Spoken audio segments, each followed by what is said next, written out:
नमस्कार। श्रीमद् वाल्मीकि रामायण अखंड पाठ में आज हम पढ़ेंगे 93तमः सर्ग। श्री राम का यज्ञ धूमधाम से चल रहा है, 1 साल हो चुका है। भरपूर दान दिया जा रहा है जब तक कि संतुष्टि न हो याचक को।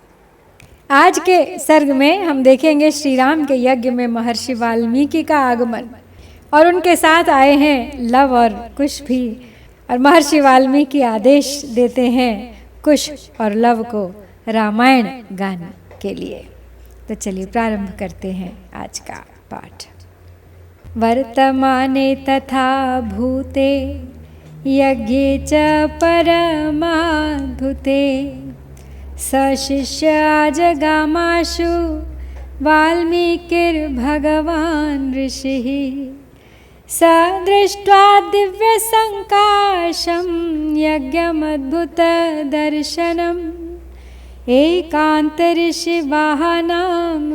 चकार उटजान् शुभान् शकटांश्च बहून् पूर्णान् फलमूलांश्च शोभनान् वाल्मीकिवाटे रुचिरे स्थापयन् विदूरतः आसीत् सुपूजितो राज्ञा मुनिभिश्च महात्मभिः वाल्मीकिः सुमहातेजा न्यवसत् परमात्मवान्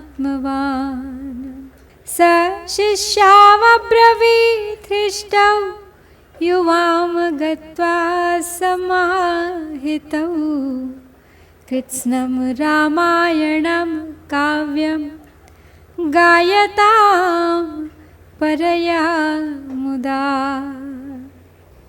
तो यज्ञ होते होते 1 साल बीत गया था। फिर एक दिन उस अत्यंत अद्भुत यज्ञ में जब प्रातः प्रारंभ हुआ तो भगवान वाल्मीकि मुनि अपने शिष्यों के साथ शीघ्रतापूर्वक पधारे और उन्होंने उस दिव्य एवं अद्भुत यज्ञ का दर्शन किया। ऋषियों के लिए जो बाड़े बने थे उनके पास ही उन्होंने अपने लिए भी सुंदर पर्णशालाएं बनवाई। वाल्मीकि जी के सुंदर बाड़े के समीप अन्न आदि से भरे पूरे बहुत से छकड़े खड़े कर दिए गए थे। साथ ही अच्छे अच्छे फल और मूल भी रख दिए गए थे।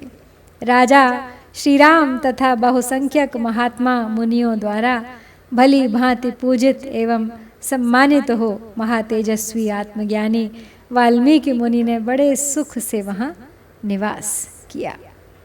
उन्होंने अपने हृष्ट पुष्ट 2 शिष्यों से कहा, तुम दोनों भाई एकाग्रचित्त हो सब ओर घूम फिर कर बड़े आनंद के साथ संपूर्ण रामायण काव्य का गान करो।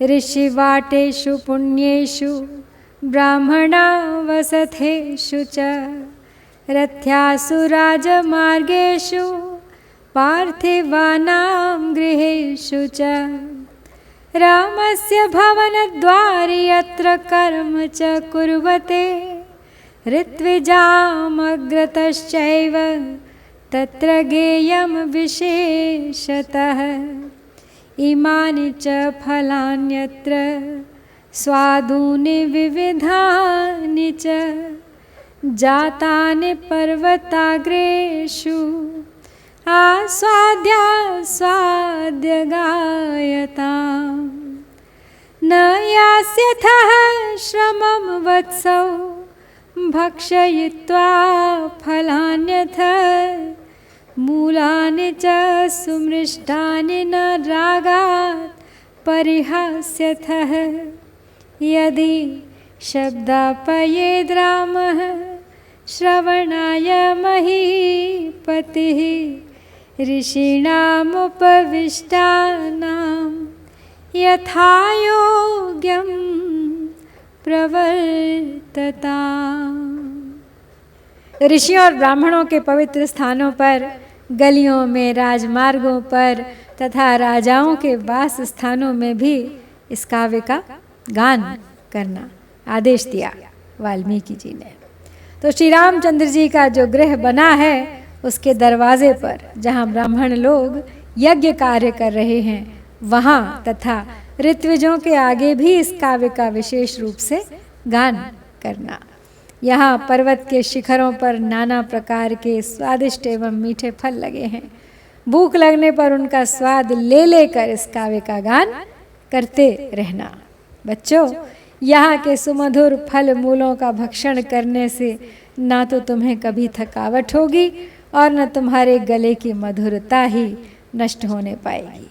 यदि महाराज श्री राम तुम दोनों को गान सुनने के लिए बुलाएं तो तुम उनसे तथा वहाँ बैठे हुए ऋषि मुनियों से यथा योग्य विनयपूर्ण बर्ताव करना। तो इस प्रकार कुश और लव को वाल्मीकि जी ने आदेश दे दिया है संपूर्ण रामायण काव्य का अयोध्या भर में घूम फिर कर गान करने का। दिवसे विंशतिः सर्गा गेया मधुरया गिरा प्रमाणैर्बहुभिस्तत्र यथोद्दिष्टं मया पुरा लोभश्चापि न कर्तव्यः स्वल्पोऽपि धनवाञ्छया किं धनेनाश्रमस्थानां फलमूलाशिनां सदा यदि पृच्छेत् स काकुत्स्थो युवां कस्येति दारकौ वाल्मीकिरथ शिष्यौ द्वौ ब्रूतमेवं नराधिपम् इमास्तन्त्रीः सुमधुराः स्थानं वा पूर्वदर्शनं मूर्छयित्वा सुमधुरं गायतां विगत ज्वरौ। तो वाल्मीकि कुश और लव को आगे समझाते हुए कहते हैं कि मैंने पहले भिन्न भिन्न संख्या वाले श्लोकों से युक्त रामायण काव्य के सर्गों का जिस तरह तुम्हें उपदेश दिया है उसी के अनुसार प्रतिदिन 20-20 सर्गों का मधुर स्वर से गान करना। धन की इच्छा से थोड़ा सा भी लोभ न करना। आश्रम में रहकर फल मूल भोजन करने वाले वनवासियों को धन से क्या काम। यदि श्री रघुनाथ जी पूछें, बच्चों तुम दोनों किसके पुत्र हो, तो तुम दोनों महाराज से इतना ही कह देना कि हम दोनों भाई महर्षि वाल्मीकि के शिष्य हैं। ये वीणा के 7 तार हैं, इनसे बड़ी मधुर आवाज़ निकलती है। इसमें अपूर्व स्वरों का प्रदर्शन करने वाले ये स्थान बने हैं। इनके स्वरों को झंकृत करके मिलाकर सुमधुर स्वर में तुम दोनों भाई काव्य का गान करो और सर्वथा निश्चिंत रहो। आदि प्रभृति गेयं स्यान्न चावज्ञाय पार्थिवं पिता हि सर्वभूतानां राजा भवति धर्मतः तद्युवां हृष्टमनसौ श्वः प्रभाते समाहितौ गायतं मधुरं गेयं तन्त्रीलय समन्वितम् इति सन्दिश्य बहुशो मुनिः प्राचेतसस्तदा वाल्मीकिः परमोदारस्तूष्णीमासीन् महामुनिः सन्दिष्टौ मुनिना तेन तावुभौ मैथिलीसुतौ तथैव करवावेति